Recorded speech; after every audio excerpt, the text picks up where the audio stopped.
Huge news for FSU today, as one of their better offensive line pieces in 2022 will officially be back for the 2023 campaign. We've talked about the possibility of Emmanuel returning for one final season. Well, the NCAA finally did something right and granted his waiver, and he'll be back for an extra year in the Garnet and Gold. We're going to tell you why this is so massive for the Seminoles throughout this video. You guys know this, but Florida State is gearing up for a really special season this year.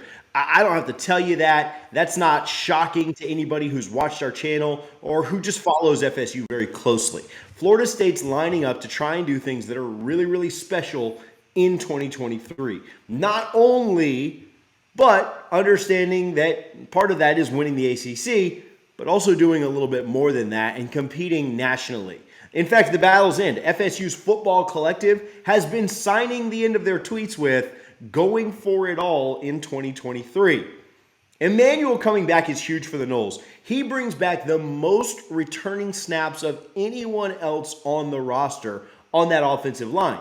He was only 9 short of Gibbons, who played in 843 snaps. Emmanuel played in 834 last year. He brings back a wealth of experience, and he absolutely anchored the right side of that offensive line, which we'll talk about in just a moment. Emmanuel brought home some awards last year. He brought home the ACC's All-Third Team honors.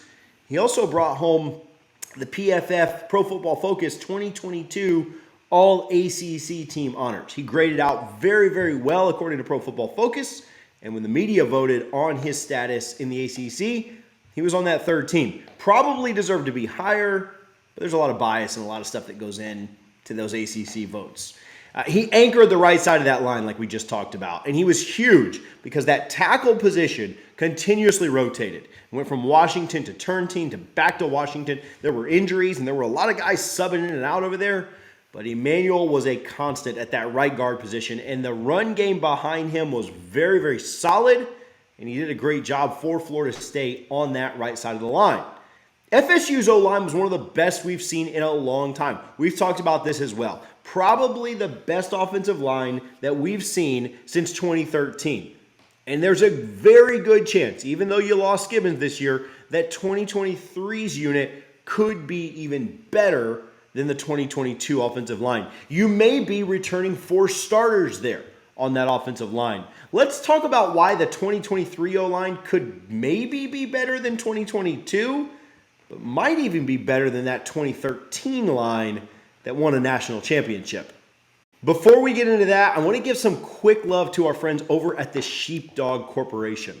Sheepdog is a partner that I'm very proud to work with. And again, as a quick reminder, they do mental health counseling as well as PTSD treatments for active military, vets, and first responders. They provide these services at extremely low cost compared to other competitors of theirs. And sometimes they're able to completely cover these services for our veterans, first responders, and active military. They're a great partner that relies heavily on donations. And if you're looking to give back and looking to find out a little bit more information about them, you can click the link above, or you can click the link down in the description to find out more about the Sheepdog Corporation. Again, they do phenomenal work, and I personally give monthly so that I can help out vets and active military and first responders in need. If it's something you'd consider, you're welcome to shoot me a message. You're welcome to shoot me an email, or go on their website. Check out what they do. Check out some of the testimonies that are there and available. Again, you can search it all out yourself. I don't want to pressure anybody into doing anything that they don't want to, but I personally give monthly, and I would encourage you to do the same if you are looking for somebody to give back to. They support this channel and they support what we do, but I love working with them, and I love what they're doing for those who serve us and give back to our communities. Appreciate the Sheepdog Corporation. At the very least, give them a look, check them out, and see if you can learn a little bit more about what they have going on. We talked about this, but you do lose Dylan Gibbons this year on that offensive line. That's a big loss, and not only from a on-the-field perspective, in which Gibbons was really good, but also off the field. You lost a lot of leadership there, and so you'll be counting on somebody new or somebody that's returning in that room to step in and fill that void.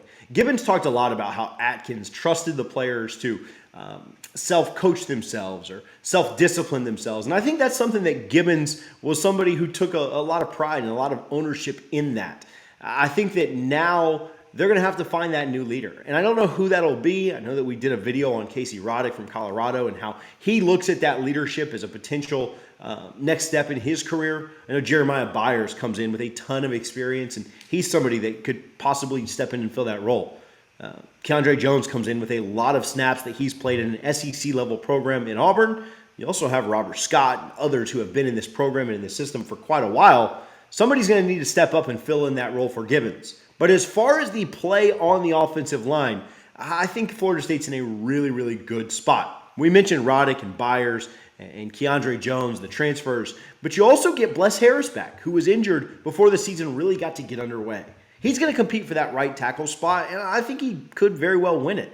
We'll see what happens over there on that right side. We'll give you kind of a best guess at what the depth chart looks like going into spring, but I think you get a lot back. We mentioned Emmanuel, but you also get Scott and Washington and Maurice Smith back. You could potentially have 4 starters back on an offensive line and then have taken 3 really good transfers and add in Bless Harris.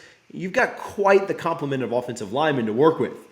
There are young guys that Florida State fans are super excited about, like Jalen Early and Julian Armella.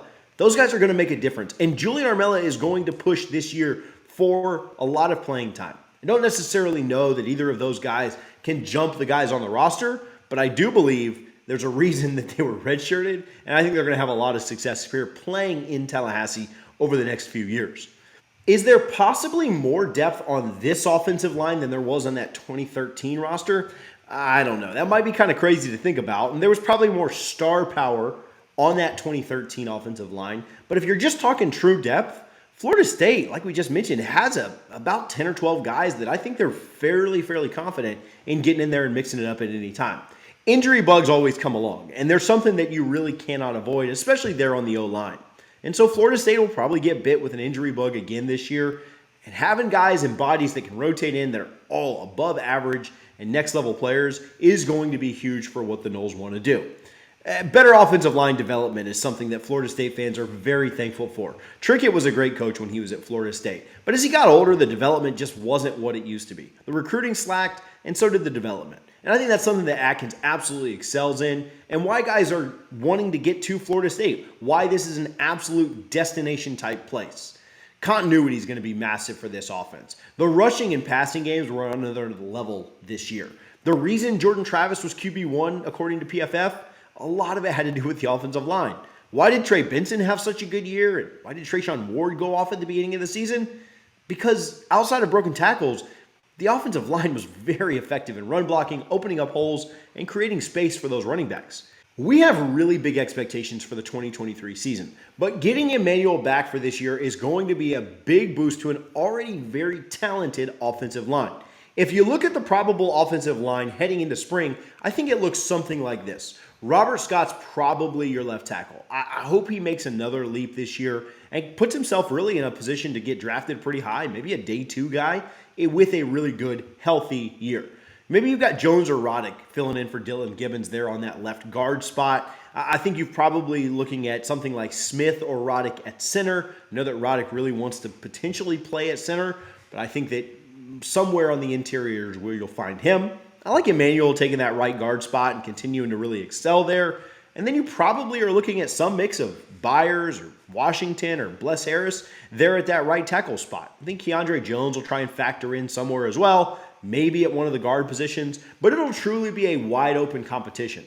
Maybe you could see Armella push Scott over there at left tackle a bit. I don't know if he can beat him out just yet. I think Scott probably wins that battle just due to size and how long he's been in the system. But that's going to be some really healthy competition at that offensive line. You saw how big that was last year with different guys being able to push. Caden Lyles pushing Smith at that center position was really big. Bless Harris pushing Washington at that right tackle position before he got hurt was big as well. And both guys commented on that. And so though they didn't make an impact on the season directly, I think the competition in spring and even somewhat in fall was big for the Noles. Starting off with the SEC West champs in LSU and then playing Southern Miss on a short week is going to be big for the Noles to get that offensive line going and juiced up early. I believe Florida State has the toughest September in all of the country. We mentioned having LSU first, the short week against Southern Miss. How about after that? The Noles take on BC, who returned 78% of their production. That's good for 8th in the country. BC wasn't a great team last year, but you are playing a team who does bring a lot of talent back, and the Noles need to be ready to play from the start. How about after that? You have to go and play Clemson on the road, 2 road games in a row in the ACC, and Clemson is a team that Florida State needs to get a quick start against. Having an offensive line that is one of the best in the ACC and one of the best in the country is going to be a huge help to help the Noles start quickly. The goals that Florida State has this year are either going to be extinguished or they're going to look like they're going to be achieved based on what happens in September. October and November certainly matter. There's rivalry games. There's a lot of conference stuff in October. But I think that you're going to know very early what kind of team this ends up being. And the continuity on that offensive line and really on the team in general is going to be huge for the Noles in accomplishing those goals. Having Emmanuel back is going to pay massive dividends for the Seminoles in 2023, and that offense is going to be really, really good. Want to know how good that offense is going to be? You can click this link right here above me so that we can chat about it and you can see our thoughts. Want to know what's going on with Florida State sports outside of football? You can click this link right here to check out our brand new channel that we launched talking about just that.